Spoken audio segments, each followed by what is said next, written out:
جماعة، أنا جاية لكم من المستقبل وبقول لكم إن الكريم ده اختراع. الكريم ده اسمه شان. طبعا شان ماركة مصرية كلنا عارفينها، أو ابتدينا نعرفها طبعا الفترة الأخيرة لأنها ابتدت تنتشر. الكريم ده يا بنات خاص بالإيد. الكريم ده فظيع وعلى ضمانتي. الكريم ده أولا ترطيبه بيفضل لقاعد ل72 ساعة. هو مش مجرد كريم ترطيب بس، لا ده بيجدد الإيد وبيجدد خلايا الإيد.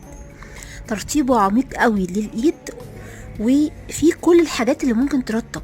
في هيلورونيك اسيد، وفي زبدة شيا، وفي بذور عنب، وفي زيت الجوجوبا، وفي زيت الصبار، وفي فيتامين اي اللي هو طبعا اكتر حاجة بتضر الايد، في بانسينول، وفي لانونين، وفي سيراميد اللي هو بتعالج الايد وبتجدد خلاياه، وفي كمان جليسرين، يعني كلها مواد مرطبة.